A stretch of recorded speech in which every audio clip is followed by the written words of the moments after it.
아따, 주인님들. 오늘도 잘 지내셨소? 춘심이가 또 재미나게 들려드릴 이야기가 있으니께 얼른 앉으시고 귀 쫑긋 세워두소. 옛날 옛적, 한양에서도 저 북촌 어디쯤이라던가 아니면 남산골 언저리였을라나. 여튼간에 한때는 꽤나 명망 높았던 양반가가 있었답니다. 허나 세월은 무상하고 복은 돌고 도는 법이라. 그 으리으리했던 기와집도 이제는 담장이 허물어지고 기둥이 기울어 지나는 사람마다 쯧쯧 저 집도 이제 다 되었구나 하고 혀를 차는 신세가 되었지요. 그 몰락해가는 가문의 마지막 불씨처럼 남아있는 이가 바로 젊은 도령 이도윤이었답니다. 얼굴은 반반하고 글공부도 제법 하였지만 세상 물정이라고는 담 쌓고 살아온 탓인지 영 어수룩하고 사람 보는 눈이 어두워 가뜩이나 기울어가는 가세를 더욱 위태롭게 만들고 있었지요. 그런 위태로운 도련님 곁을 그림자처럼 지키는 이가 있었으니 바로 이 이야기의 진짜 주인공 여종 난향이었답니다. 난향이는 아직 앳된 얼굴이었지만 그 눈빛만은 여느 어른 못지않게 깊고 그윽했습니다. 난향이에게는 아무도 모르는, 아니 감히 상상조차 할 수 없는 신비한 능력이 하나 있었으니 그것은 바로 사람의 얼굴, 즉 관상을 보면 그 사람의 타고난 기질이며 현재 품고 있는 생각, 심지어는 앞으로 닥쳐올 길 흉화복까지 어렴풋이나마 꿰뚫어 보는 것이었답니다. 계집종이 관상을 본다니 이게 참말로 해괴망측한 일이 아니겠소? 난향이는 아주 어릴 적부터 이 능력을 어렴풋이 느끼기 시작했다고 합니다.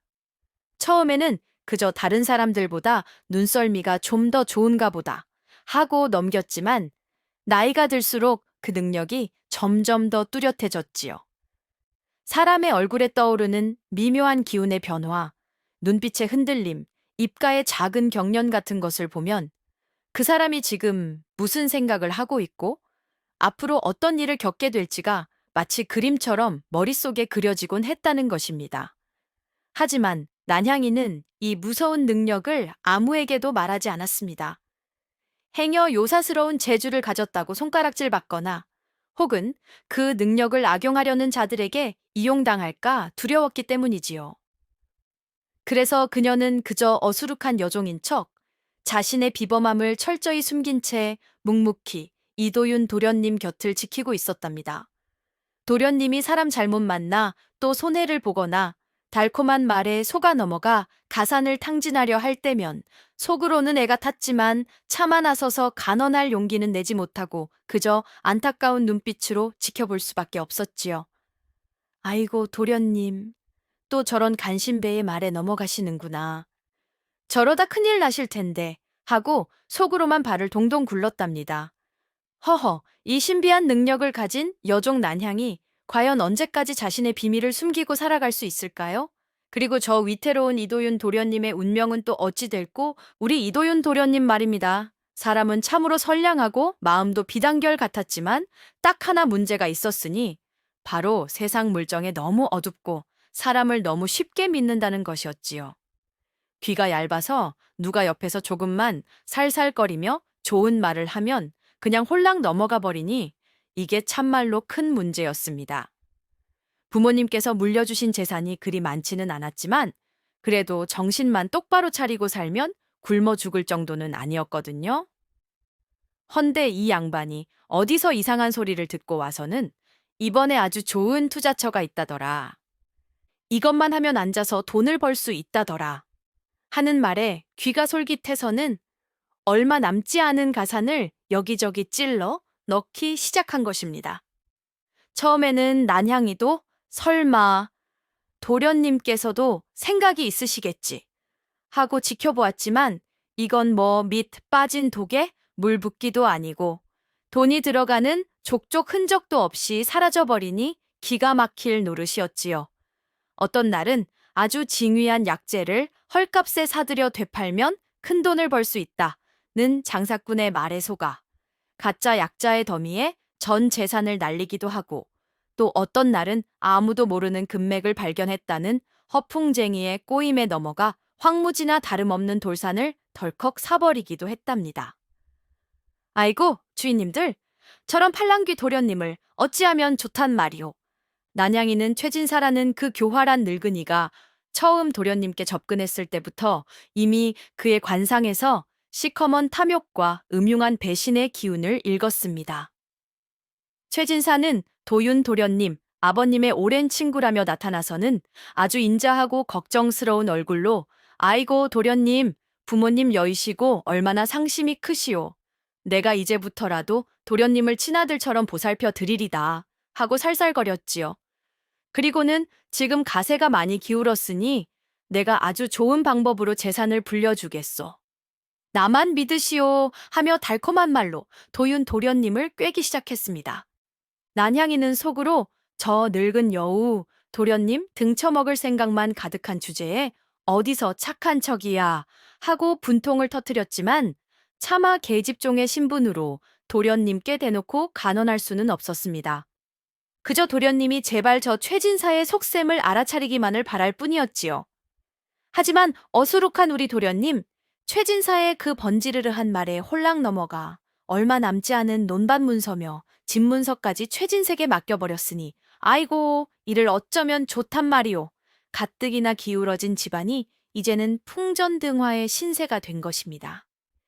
충직한 늙은 집사 충복 영감만이 아이고 도련님 어찌 그리 사람을 쉽게 믿으십니까? 저초의 진사 영감 관상부터가 영 믿음직스럽지 못합니다요. 며느리 한숨만 푹푹 내쉬었지만 이미 엎질러진 물이었지요. 난향이의 가슴은 타들어갔습니다. 이대로 가다가는 정말 큰일 나겠구나. 그녀는 이제 더 이상 침묵하고 있을 수만은 없다고 생각하기 시작했습니다. 최진사 영감이 이도윤 도련님의 남은 재산마저 교묘하게 빼돌리려는 속셈을 훤히 꿰뚫어 본 난양이는 더 이상 가만히 있을 수가 없었습니다. 비록 미천한 계집종의 신분이었지만 이대로 가다가는 도련님은 물론이고 자신을 비롯한 집안 식솔들까지 모두 길바닥에 나앉게 될 것이 뻔했기 때문이지요.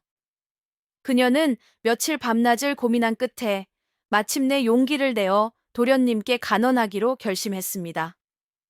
어느 날 저녁 도련님이 최진사와 만나 무슨 약조라도 하고 돌아와 잔뜩 들뜬 표정으로 있을 때였습니다. 난향이는 조심스럽게 도련님 방으로 들어가 무릎을 꿇고 아뢰었지요. 도련님, 송구하오나 소인이 감히 한 말씀 올릴 것이 있사옵니다. 도윤 도련님은 기분이 좋았던 터라 흔쾌히 말했습니다. 그래 난향아, 무슨 할 말이 있느냐? 어서 말해보거라. 난향이는 떨리는 목소리로 하지만 단호하게 말했습니다.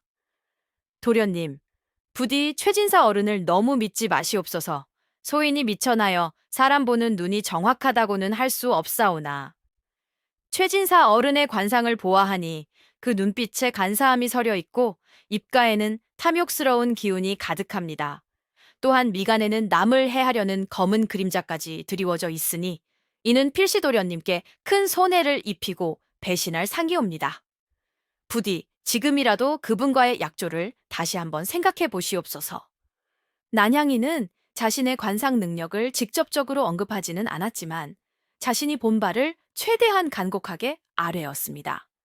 하지만 이도윤 도련님의 반응은 싸늘했지요. 내 인연, 네가 지금 제정신이냐? 도련님은 버럭 소리를 질렀습니다. 내까짓 계집종이 무엇을 안다고 감히 최진사 어른을 폄훼하고 나의 결정을 의심하느냐. 최진사 어른은 돌아가신 아버님의 오랜 벗이시며 나를 친아들처럼 아껴주시는 분이다. 그런데 내년이 감히 그분의 관상을 논하며 흉계를 꾸민다니 당장 내 앞에서 썩 물러가지 못할까. 도련님은 난향이의 충언을 그저 어린 계집종의 건방진 참견으로 여기고 불같이 화를 냈습니다. 평소 온화하던 도련님의 그런 모습에 난향이는 크게 상심했지만 더 이상 아무 말도 할 수 없었지요. 그녀는 눈물을 머금고 물러날 수밖에 없었습니다. 아이고, 도련님, 어찌 그리 사람 보는 눈이 없으십니까? 결국 큰일을 당하시겠구나. 난향이의 슬픈 예감은 틀리지 않았습니다. 아니나 다를까 며칠 뒤 최진사는 이도윤 도련님에게 아주 안전하고 확실하게 재산을 2배로 불려주겠다며 마지막 남은 논반 문서와 집문서까지 받아가서는 감쪽같이 자취를 감추어 버렸습니다. 도련님이 뒤늦게 사람을 보내 찾아보았지만 최진사는 이미 모든 재산을 빼돌리고 멀리 야반도주한 뒤였지요. 게다가 그가 남긴 것이라고는 도련님 명의로 된 엄청난 빚 문서뿐이었으니 이도윤 도련님은 그제야 땅을 치고 후회했지만 이미 엎질러진 물이었습니다. 그는 자신이 얼마나 어리석었는지, 그리고 난향이의 충고를 무시했던 것이 얼마나 큰 잘못이었는지 뼈저리게 깨달았지요. 그는 난향이 앞에 차마 얼굴을 들지 못하고 괴로워했습니다. 난향이는 그런 도련님의 모습을 보며 안타까운 마음에 함께 눈물을 흘렸지만 한편으로는 자신의 예언이 정확히 들어맞았다는 사실에 더욱 자신의 능력을 확신하게 되었답니다. 그리고 이제 이 절망적인 상황을 타개하기 위해 자신이 나서야 한다는 것을 더욱 절실히 느끼게 되었지요. 최진사 영감에게 마지막 남은 재산마저 몽땅 사기당하고 빚더미에 올라앉게 된 이도윤 도련님. 이제 정말 앞길이 캄캄했지요. 끼니 걱정은 물론이고 당장 빚쟁이들이 몰려와 집에서 쫓겨날 판이었으니 그 절망감이야 이루 말할 수 있었겠소이까. 그는 밤낮으로 술만 마시며 자신의 어리석음을 한탄하고 세상을 비관했답니다. 충직한 늙은 집사 충복 영감과 난향이가 아무리 위로하고 격려해도 소용없었지요. 나는 이제 끝이다. 이 가문도 내 대에서 끝장나는구나 하는 생각에 사로잡혀 폐인처럼 지냈습니다. 그런데 말이오, 하늘이 무너져도 솟아날 구멍은 있다더니 바로 그때 아주 뜻밖의 제안이 들어왔습니다. 그것도 바로 그 천하의 사기꾼 최진사 영감에게서 말입니다. 야반도주한 줄 알았던 최진사가 어느 날 갑자기 사람을 보내 도윤 도련님에게 은밀한 전가를 보내온 것이지요. 도련님, 제가 지난번에는 큰 실수를 저질렀습니다. 허나 도련님, 가문을 이대로 몰락하게 내버려 둘 수는 없어 제가 마지막으로 도울 방도를 생각해냈습니다. 바로 제 여식 매향이와 도련님께서 혼인을 하시는 것입니다. 아이고, 이게 또 무슨 해괴망측한 소리랍니까? 자기 재산을 다 빼돌린 놈이 이제 와서 딸과의 혼인을 제안하다니요. 도윤 도련님도 처음에는 어이가 없어 콧방귀를 뀌었지만 최진사의 다음 말에 귀가 솔깃해졌습니다. 제 딸 매향이는 비록 부족하나 제가 그 아이 앞으로 상당한 재산을 물려줄 생각이오. 그러니 도련님께서 제 사위가 되신다면 그 재산으로 지금의 빚을 청산하고 가문을 다시 일으킬 수 있을 것이오. 이것이 제가 도련님께 속죄하는 유일한 길이니 부디 너그러이 받아주시구려. 최진사는 아주 간곡하고 진심 어린 말투로 마치 모든 것을 뉘우치고 도윤 도련님을 돕고 싶어 안달이 난 사람처럼 굴었습니다. 그리고 그의 딸 매향아 씨가 또 얼마나 아름답고 교태 넘치기로 소문이 자자했는지 모릅니다. 젊고 아름다운 처자와 혼인하여 빚도 갚고 가문도 일으킬 수 있다니? 절망의 늪에 빠져 있던 이도윤 도련님에게는 그야말로 마지막 돈가줄처럼 느껴졌을 것입니다. 하지만 우리 난향이의 눈은 속일 수 없었지요. 난향이는 이 혼담 소식을 듣자마자 이것 또한 최진사의 또 다른 교활한 함정임을 직감했습니다. 최진사 같은 위인이 아무런 대가 없이 순순히 그런 제안을 할 리가 없었으니까요. 분명 도윤 도련님의 남은 명예마저 빼앗고 어쩌면 그의 목숨까지 노리려는 더 큰 음모가 숨겨져 있을 것이라 생각했습니다. 그리고 며칠 뒤 난향이는 우연히 최진사다에게 심부름을 갔다가 그 딸 매향아 씨의 얼굴을 직접 보게 되었습니다. 아따, 과연 소문대로 얼굴은 백옥같이 곱고 자태는 하늘에서 내려온 선녀 같았지만 난향이가 본 그녀의 관상은 전혀 달랐습니다. 매향아 씨의 그 아름다운 얼굴 뒤에는 짙은 허영심과 오만함, 그리고 무엇보다 도윤 도련님에게 아주 큰 불행과 파멸을 가져올 듯한 검고 불길한 기운이 서려 있었던 것입니다. 저런 상을 가진 여인과 혼인한다면 도련님은 정말 끝장이다. 난향이는 등골이 오싹해지는 것을 느꼈습니다. 이 혼사는 무슨 일이 있어도 막아야 했습니다. 매향아 씨의 얼굴에서 끔찍한 불행의 그림자를 읽어낸 난향이는 더 이상 지체할 시간이 없다고 판단했습니다. 이도윤 도련님이 최진사의 감언이설에 완전히 넘어가 혼사를 결정하기 전에 어떻게든 막아야 했지요. 하지만 지난번처럼 어설프게 간언했다가는 또다시 무시당하거나 오히려 화를 입을 수도 있었습니다. 난향이는 이번에는 자신의 목숨을 걸고서라도 도련님을 설득해야겠다고 굳게 마음먹었습니다. 그날 밤 난향이는 작정하고 도련님의 방으로 찾아갔습니다. 그리고는 다짜고짜 도련님 앞에 무릎을 꿇고 큰절을 올렸지요. 도련님, 소인이 죽을 죄를 지은 줄 아오나 이것만은 반드시 아뢰어야 하옵니다. 난향이의 목소리는 비장하기까지 했습니다. 이도윤 도련님은 난향이의 갑작스러운 행동에 깜짝 놀랐지만 한편으로는 지난번 그녀의 예언이 정확히 들어맞았던 것을 기억하고 있었기에 함부로 내치지는 못했습니다.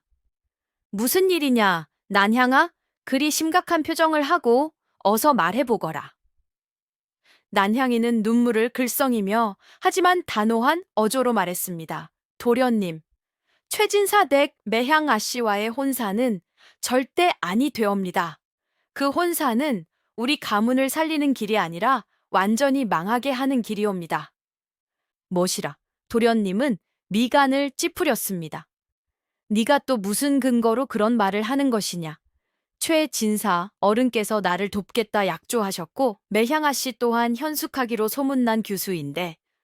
아닙니다, 도련님. 난향이가 절박하게 외쳤습니다. 소인이 오늘 우연히 매향아 씨의 얼굴을 보았는데 그 관상에 이루 말할 수 없는 흉한 기운이 가득했습니다. 아름다운 외모 뒤에는 교만함과 허영심이 숨겨져 있었고 무엇보다 도련님과 우리 가문의 큰 재앙을 불러올 검은 그림자가 짙게 드리워져 있어 싸웁니다. 이 혼사를 진행하시면 도련님께서는 재산뿐만 아니라 목숨까지 위태로워지실 수 있사옵니다. 제발, 제발 소인의 말을 믿어주시옵소서.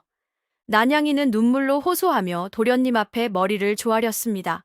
그녀의 진심, 어린 간절함과 절박한 눈빛에 이도윤 도련님의 마음도 조금씩 흔들리기 시작했습니다.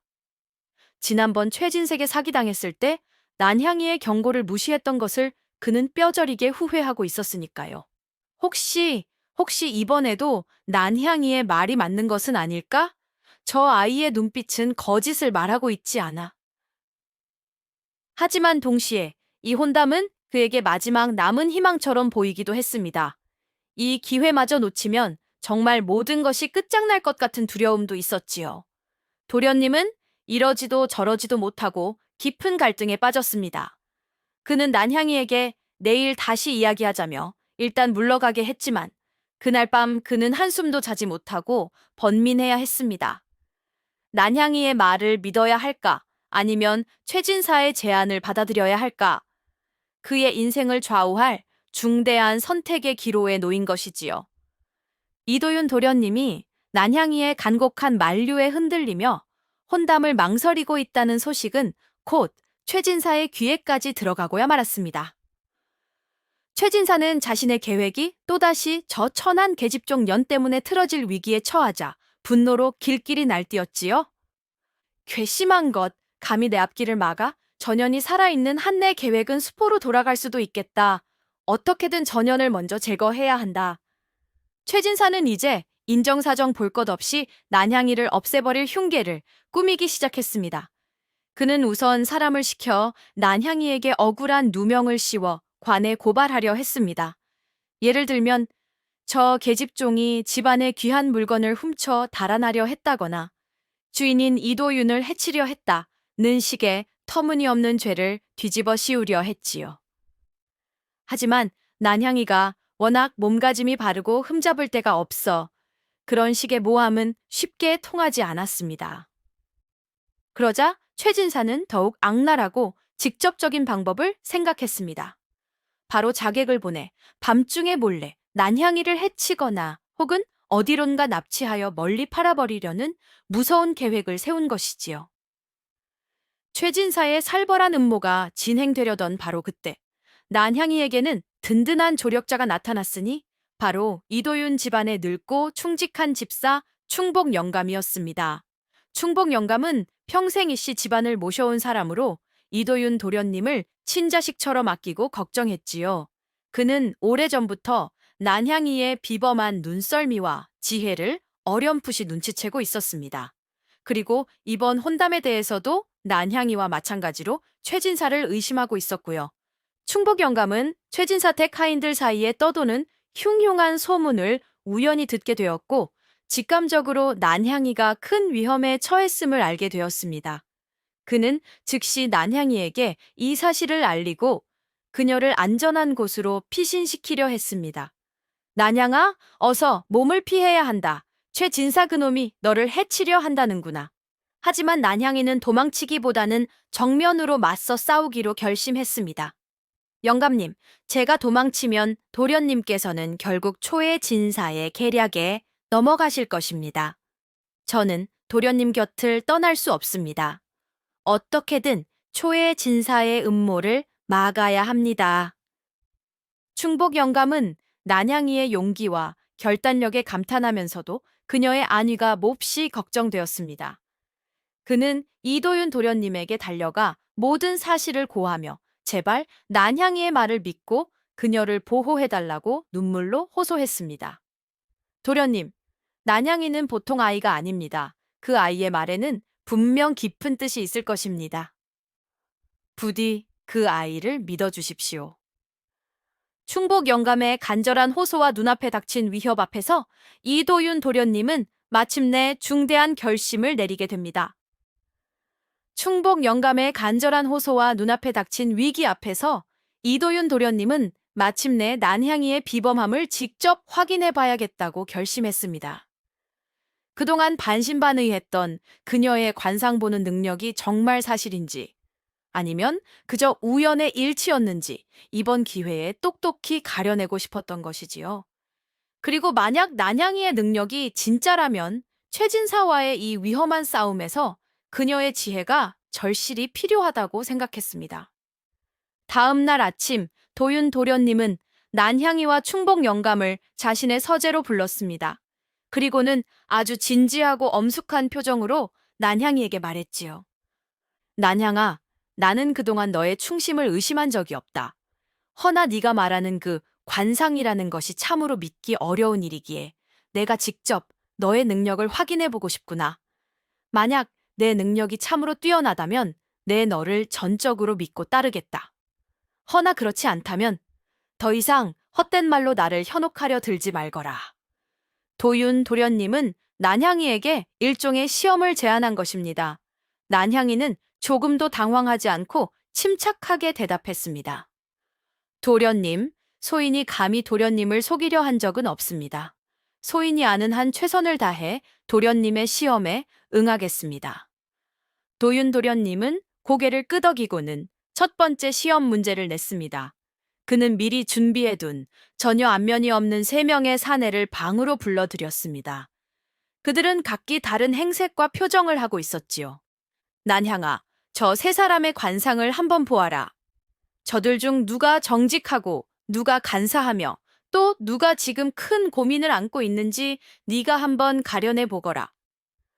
난향이는 잠시 숨을 고르고 세사내의 얼굴을 차례로 찬찬히 뜯어보기 시작했습니다. 그녀의 눈빛은 그 어느 때보다 맑고 깊었으며 마치 상대방의 영혼까지 꿰뚫어 보는 듯 했지요. 잠시 후 난향이가 조용히 입을 열었습니다. 첫 번째, 저 사내는 눈빛이 흐리고 입가가 경박하니 마음의 정직함이 부족하고 장괴가 많은 자입니다. 두 번째, 저 사내는 미간에 깊은 수심이 어려 있고 입술이 바짝 말라 있으니 필시 최근에 큰 돈을 잃었거나 관에 불려갈 만한 큰 걱정거리를 안고 있는 듯합니다. 그리고 마지막 저 사내는 비록 행사액은 초라하나 눈빛이 맑고 고두며 인매가 단정하니 심성이 정직하고 의리가 있는 사람으로 보입니다. 난향이의 말이 끝나자 도윤 도련님은 물론이고 옆에서 지켜보던 충복 영감까지 입을 떡 벌리고 말았습니다. 왜냐하면 난향이가 말한 것이 한치의 오차도 없이 정확했기 때문입니다. 첫 번째 사내는 실제로 얼마 전 도박판에서 사기를 치다 들통난 자였고, 두 번째 사내는 큰 빚을 져 야반 도주를 고민하던 자였으며, 세 번째 사내는 비록 가난했지만 정직하게 땀 흘려 일하는 나무꾼이었던 것입니다. 도윤 도련님은 놀라움을 감추지 못하고 두 번째 시험을 냈습니다. 그렇다면 내가 얼마 전에 잃어버린 옥으로 만든 벼루가 하나 있는데 혹시 그것이 어디 있는지 네 관상 능력으로 찾아낼 수 있겠느냐? 난향이는 잠시 눈을 감고 무언가를 떠올리는 듯 하더니 이내 눈을 뜨고 말했습니다. 도련님, 그 벼루는 잃어버리신 것이 아니라 서책더미 맨 밑에 깔려 먼지가 뽀얗게 쌓여 있는 듯 합니다. 아마도 예전에 책을 정리하시다가 무심코 그곳에 두신 것을 잊으신 듯 합니다. 도윤 도련님은 반신반의하며 하인에게 서재를 뒤져보라 명했고, 잠시 후 하인이 정말로 서책 더미 밑에서 먼지 쌓인 옥벼루를 찾아내어 가져왔습니다. 세상에, 이게 정말 가능한 일이란 말이오? 난향이의 능력은 그야말로 신통력에 가까웠던 것입니다. 난향이가 연이어 자신의 비범한 관상 능력을 증명해 보이자 이도윤 도련님은 더 이상 그녀를 의심할 수가 없었습니다. 그는 그동안 자신이 얼마나 어리석었고 사람 보는 눈이 없었는지, 그리고 난향이라는 귀한 보물을 곁에 두고도 알아보지 못했는지 뼈저리게 깨달았지요. 그는 난향이 앞에 깊이 머리를 숙여 진심으로 사과했습니다. 난향아, 내가 정말 큰 죄를 지었다. 너의 그 깊은 충심과 비범한 능력을 알아보지 못하고 오히려 너를 의심하고 무시했으니 이 어리석은 주인을 부디 용서해다오. 그의 목소리에는 깊은 후회와 함께 난향이에 대한 존경심이 가득 담겨 있었습니다. 난향이는 눈물을 글썽이며 도련님의 손을 잡았습니다. 아닙니다, 도련님. 소인이 어찌 도련님을 원망하겠습니까? 이제라도 도련님께서 소인의 진심을 알아주시니 그것만으로도 감up할 따름입니다. 그 순간부터 이도윤 도련님과 난향이의 관계는 완전히 뒤바뀌었습니다. 더 이상 주인과 종의 관계가 아니었지요. 도윤 도련님은 난향이를 자신의 가장 믿음직한 조언자이자 동반자로 여기기 시작했습니다. 그는 집안의 대소사는 물론이고 자신의 개인적인 고민까지 모두 난향이와 상의하고 그녀의 지혜를 구했습니다. 가장 먼저 해결해야 할 문제는 바로 최진사와의 혼담이었습니다. 도윤 도련님은 난향이의 예언대로 그 혼담이 자신과 가문을 파멸로 이끌 함정임을 확신하게 되었지요. 그는 즉시 최진색에 사람을 보내 혼담을 정중히 거절한다는 뜻을 전했습니다. 물론 교활한 최진사가 순순히 물러나지는 않았겠지요.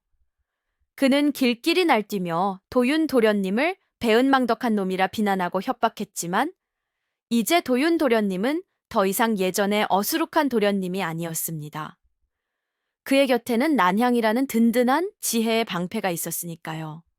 최진사의 협박과 회유에도 도윤 도련님은 조금도 흔들리지 않았습니다. 오히려 난향이의 조언에 따라 최진사의 약점과 비리를 하나씩 파헤치기 시작했지요. 이제 두 사람은 힘을 합쳐 가문의 위기를 극복하고 더 나아가 악당 최진사에게 통쾌한 복수를 할 준비를 하기 시작한 것입니다.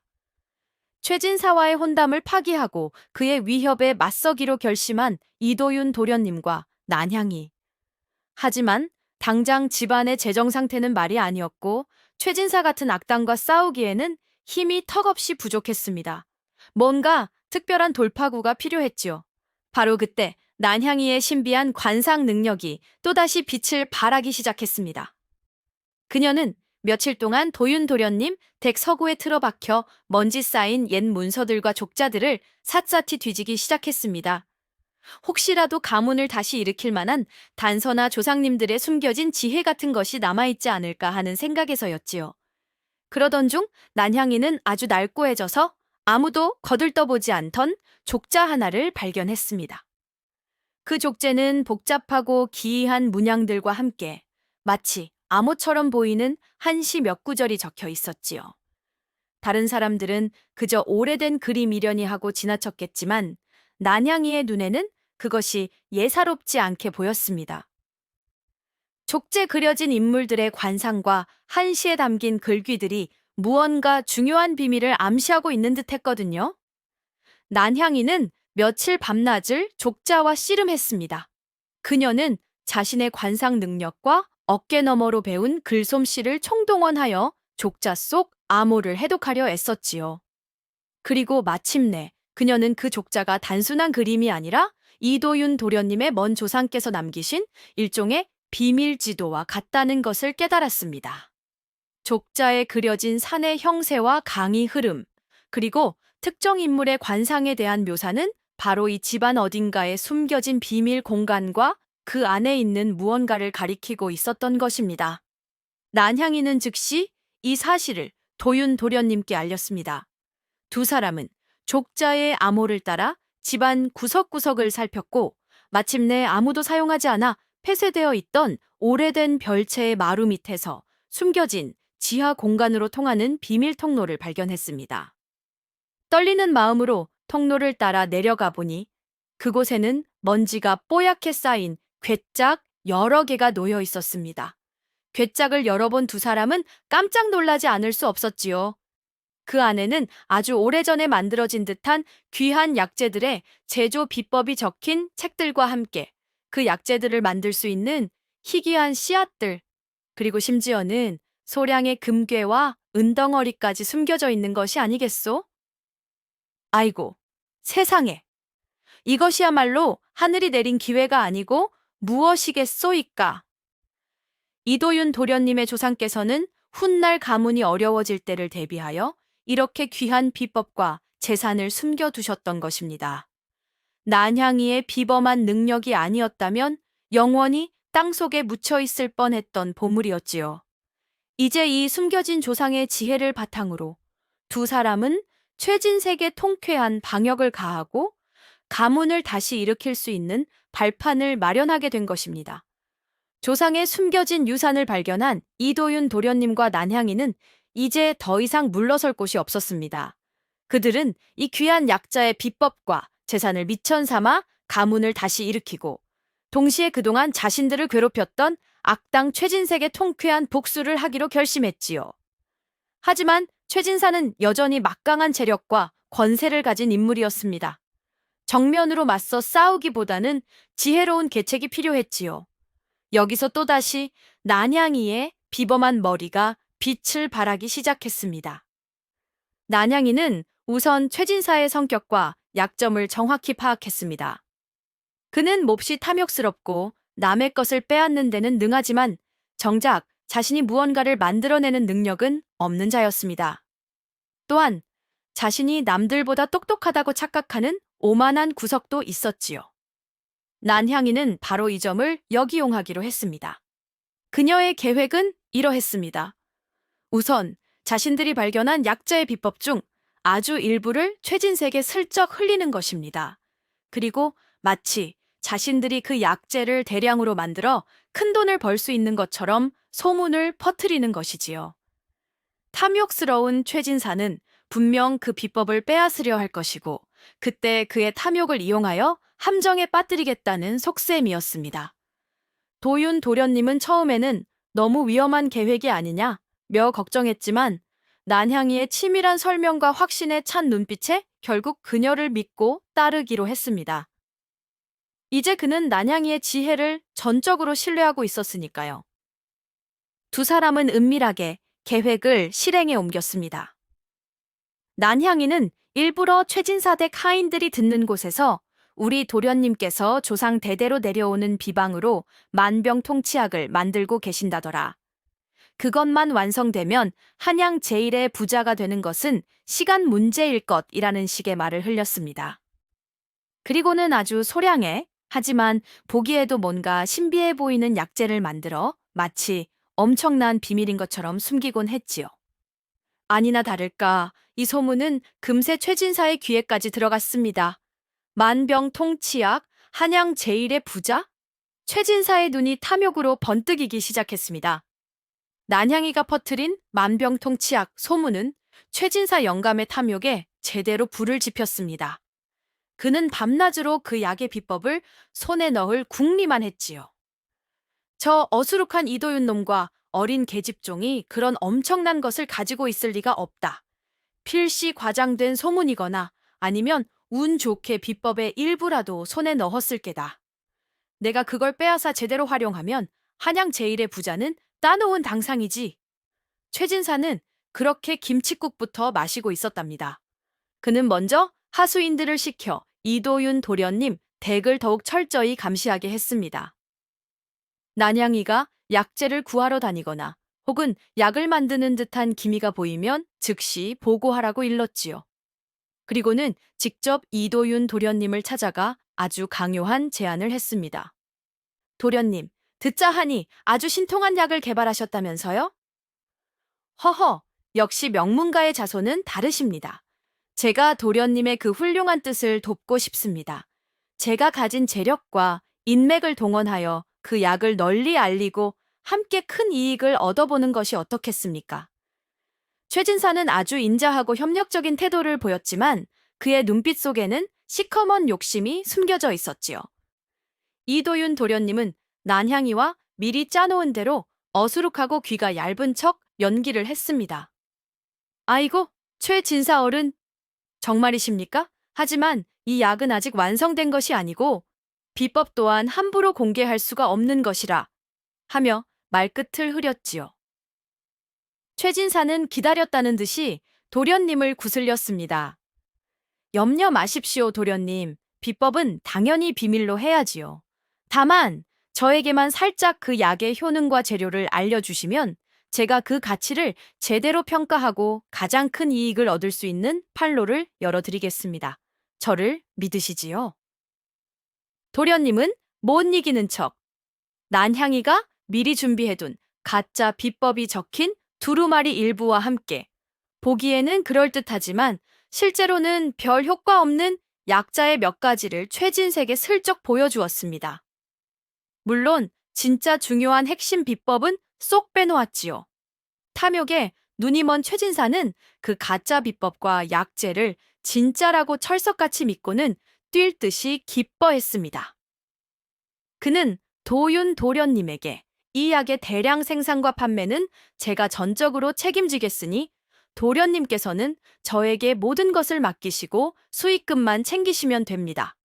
하고 큰 소리를 쳤지요. 그리고는 자신의 전 재산을 거의 다 쏟아부어 그 만병통치약을 대량으로 만들기 시작했습니다. 약재를 사들이고 일꾼들을 고용하고 심지어는 다른 상인들에게 미리 선금까지 받아가며 야단법석을 떨었답니다. 아이고, 주인님들, 저 어리석은 최진사 영감, 난향이가 파놓은 함정에 제대로 걸려들었구먼요. 자기 딴에는 굴러들어온 호박이라고 생각했겠지만 실상은 썩은 뒤용박을 껴안은 셈이니 이제 곧 피눈물을 흘리게 될 날이 머지않았습니다. 최진사 영감이 난향이의 가짜 만병통치약, 비법에 속아 전 재산을 쏟아붓고 있을 무렵 난향이와 이도윤 도련님은 조용히 진짜 방역을 준비하고 있었습니다. 그들은 조상 대대로 내려오는 진짜 약재 비법을 이용하여 아주 특별하고 효능 좋은 약들을 만들어내기 시작했지요. 그 약들은 단순한 만병통치약이 아니었습니다. 예를 들어 허약한 노인들의 기력을 돋우는 보약, 아이들의 성장을 돕는 영양제, 그리고 특정 질병에 특효가 있는 전문 치료약 등 아주 구체적이고 실질적인 효능을 가진 약들이었지요. 난향이는 자신의 관상 능력을 이용해 약이 필요한 사람들을 정확히 찾아내고 그들에게 맞는 약을 처방해 주었습니다. 또한 약값도 결코 비싸게 받지 않고 형편이 어려운 사람들에게는 무료로 나누어 주기도 했지요. 얼마 지나지 않아 이도윤 도련님 댁에서 만드는 진짜 명약들에 대한 소문이 한양 장안에 파다하게 퍼지기 시작했습니다. 글쎄, 이 도령네 약을 먹으니 10년 묵은 병이 씻은 듯이 나았다더라. 어떤 약은 정신을 맑게 하고 기억력을 좋게 해준다던데? 약효도 신통하지만 무엇보다 그 집 사람들의 마음씨가 비단결 같다고 하네.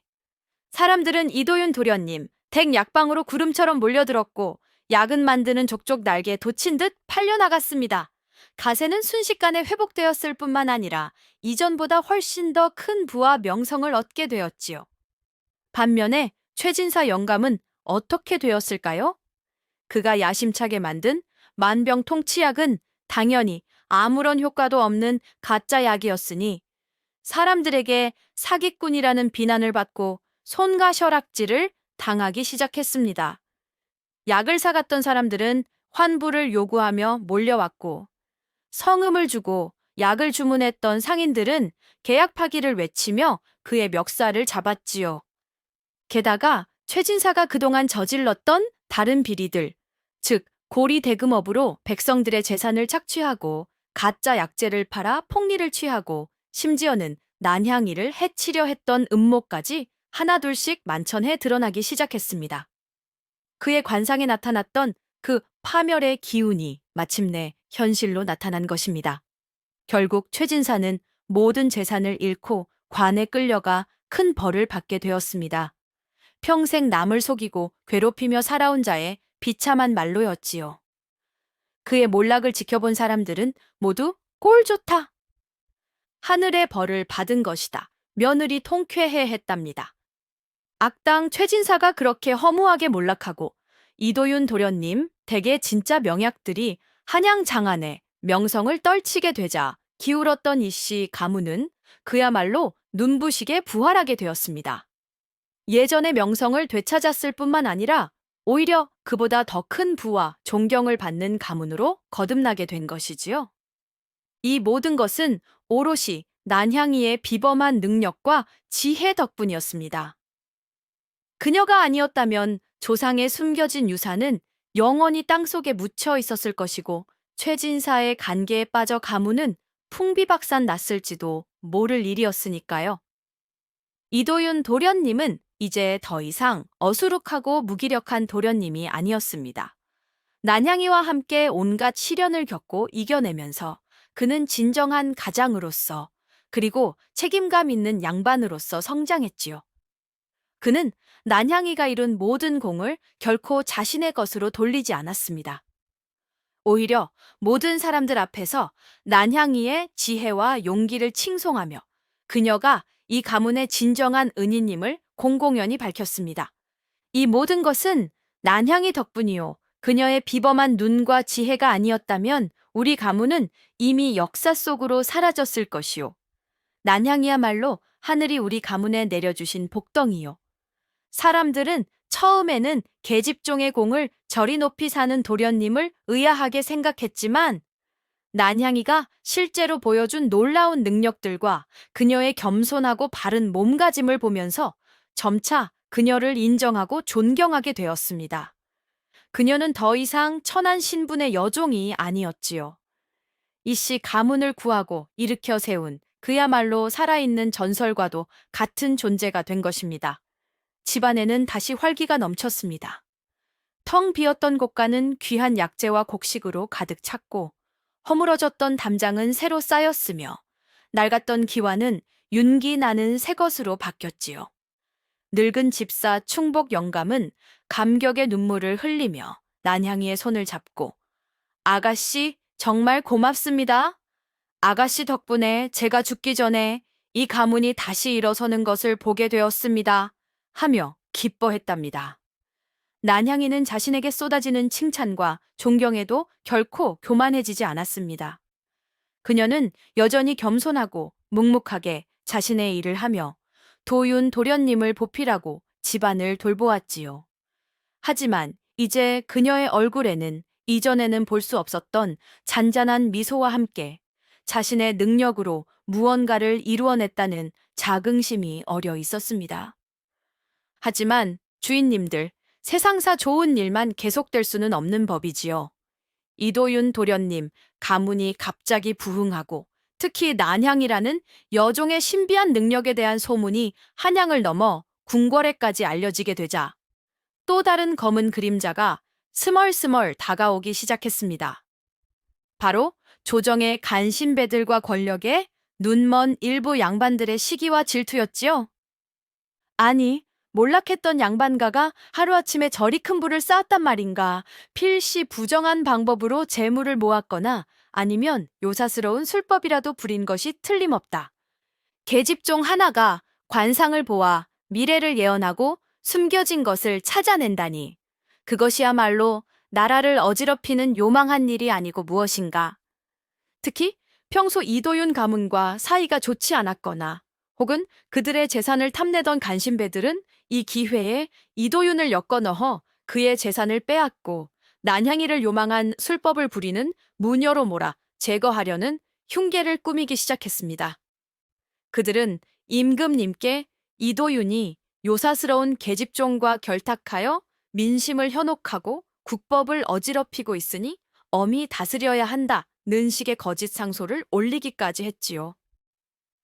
아이고, 이를 어쩌면 좋소. 겨우 최진사라는 악당을 물리쳤더니 이제는 더 크고 무서운 조정의 관력자들이 칼날을 겨누기 시작했으니 말이오, 이도윤 도련님과 난향이는 이 거대한 위기 앞에서 또다시 힘겨운 싸움을 벌여야 할 판이었습니다.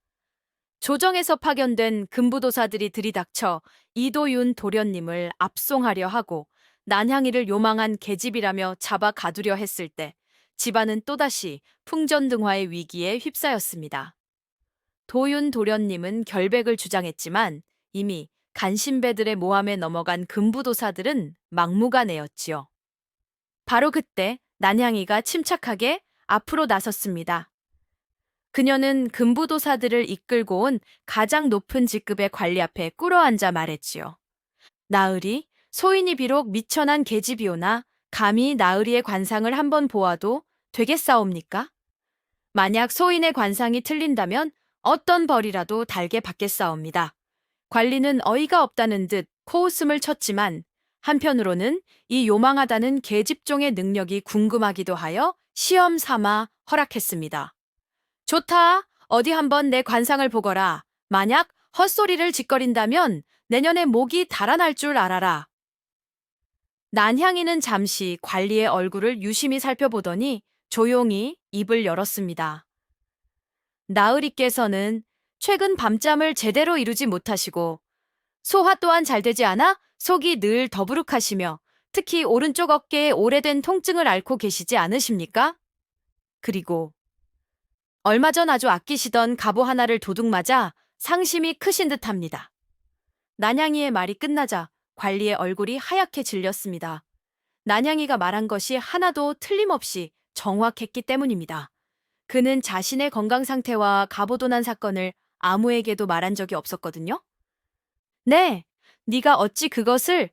관리는 너무 놀라 말을 잇지 못했습니다. 난향이는 차분하게 말을 이었습니다. 나으리, 소인의 능력은 요사스러운 술법이 아니라 사람의 얼굴에 나타나는 기운의 흐름을 읽는 것일 뿐입니다. 그리고 소인은 나으리의 관상에서 또 다른 것을 보았습니다. 나으리께서는 본래 강직하고 청렴한 성품을 지니셨으나 최근 간신배들의 농간에 잠시 판단이 흐려지신 듯합니다. 부디 그들의 말에 현혹되지 마시고 진실을 꿰뚫어 보시옵소서. 저희 도련님께서는 결코 부정한 방법으로 재물을 모으거나 민심을 어지럽힌 적이 없사옵니다.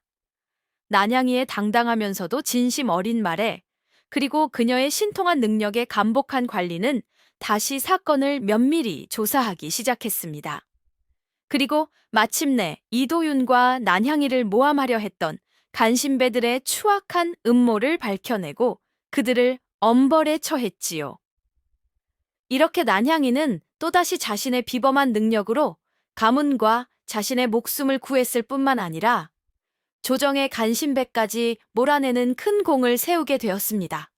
이 사건을 통해 난향이의 명성은 한양을 넘어 전국에까지 알려지게 되었고 사람들은 그녀를 단순한 관상쟁이가 아니라 세상을 읽는 통찰력을 지닌 비범한 여인으로 칭송하게 되었답니다. 연이어 닥쳐온 큰 위기들을 함께 극복하면서 이도윤 도련님의 마음속에는 난향이에 대한 감정이 더욱 깊고 커져만 갔습니다. 그녀는 더 이상 자신을 돕는 여종이나 은인이 아니었습니다. 그녀는 자신의 목숨을 구하고 가문을 일으켜 세우고 나아가 자신이 가야 할 길을 밝혀주는 등불과도 같은 존재였지요. 그리고 무엇보다 그는 난향이를 한 명의 여인으로서 깊이 사랑하게 되었음을 깨달았습니다. 그녀의 지혜, 용기, 따뜻한 마음, 그리고 자신을 바라보는 그 맑고 깊은 눈빛, 그 모든 것이 도윤의 가슴을 뛰게 만들었습니다. 하지만 동시에 그는 깊은 고민에 빠졌지요. 자신은 양반이고 난향이는 비록 면천되었다고는 하나 한때 종이었던 몸. 이 엄격한 신분 사회에서 과연 그들의 사랑이 용납될 수 있을까? 그녀에게 자신의 마음을 고백하는 것이 오히려 그녀에게 더 큰 상처와 어려움을 안겨주는 것은 아닐까?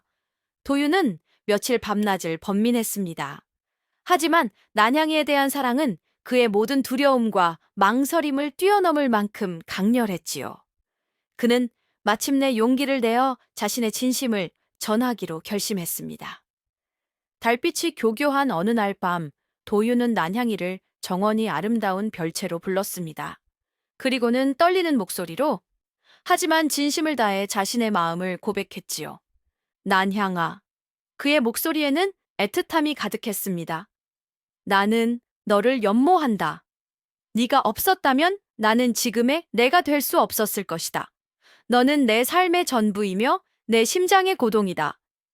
비록 우리의 신분이 다르고 세상의 시선이 두려울지라도 나는 너와 평생을 함께하고 싶다. 부디 내 마음을 받아주지 않겠느냐. 그것은 양반 도령이 여종에게 내리는 은혜가 아니었습니다. 한 남자가 한 여자에게 바치는 순수하고도 절절한 사랑 고백이었지요. 난향이는 도윤의 갑작스러운 고백에 깜짝 놀랐지만 그의 진심, 어린 눈빛과 떨리는 목소리에서 그가 얼마나 자신을 깊이 생각하고 있는지 느낄 수 있었습니다. 사실 난향이 역시 도윤을 마음속 깊이 연모하고 있었지만 감히 그 마음을 표현할 수 없었던 터였습니다.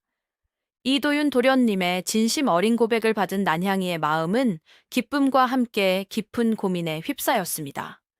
그녀 역시 도련님을 연모하고 있었지만 두 사람 사이에는 넘기 힘든 신분의 벽이 가로놓여 있었기 때문이지요.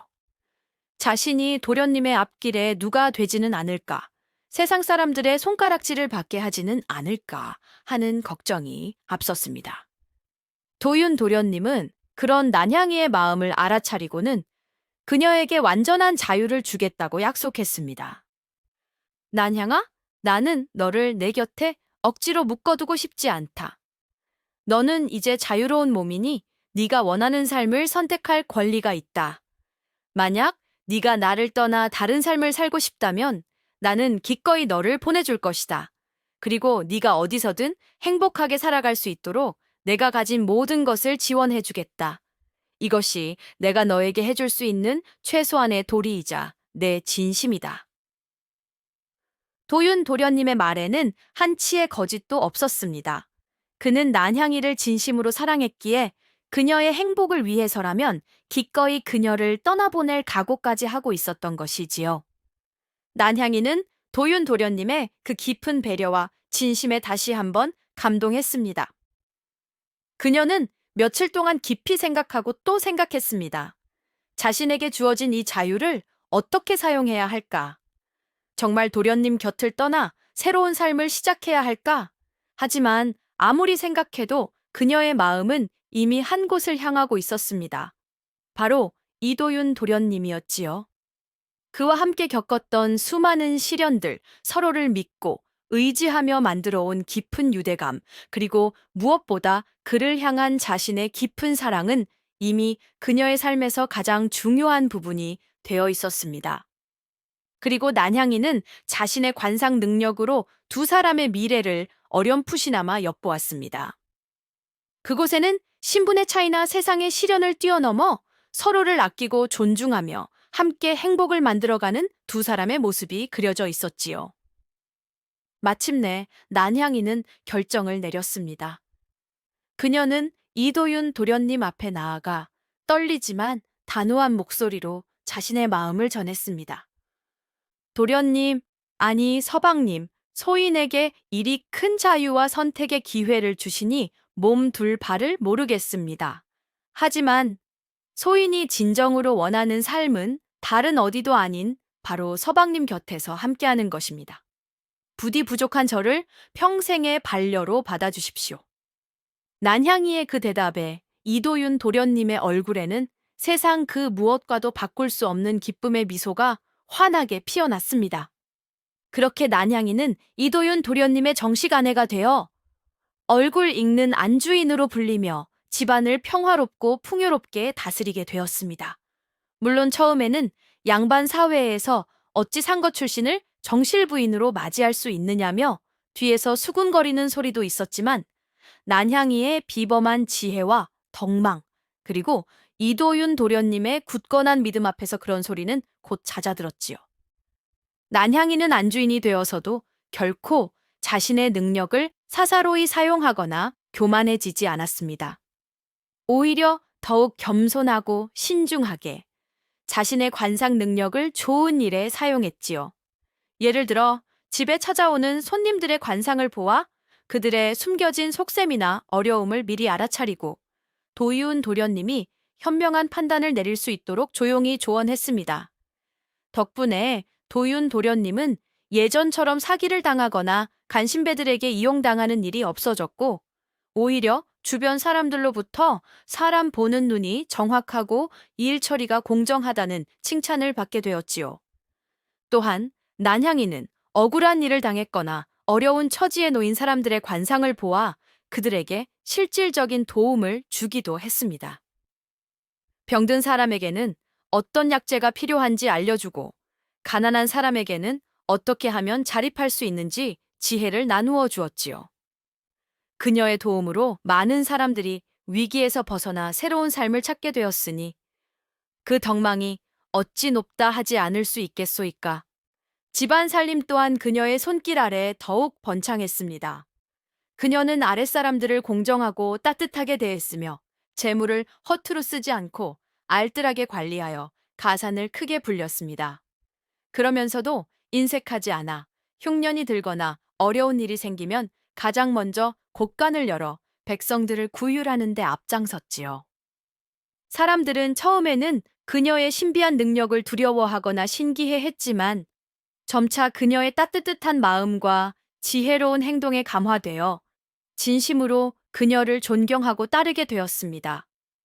그녀는 더 이상 얼굴 읽는 여종이 아니라 이씨 가문을 넘어 그 지역 전체의 복을 가져다주는 지혜와 덕망의 상징으로 칭송받게 되었답니다. 세월이 흘러 이도윤과 난향이는 슬해 현명한 아들과 어여쁜 딸을 두고 행복하게 살았습니다. 그들의 가문은 난향이의 지혜와 덕망 덕분에 오랫동안 번창했으며 많은 사람들로부터 존경을 받았지요.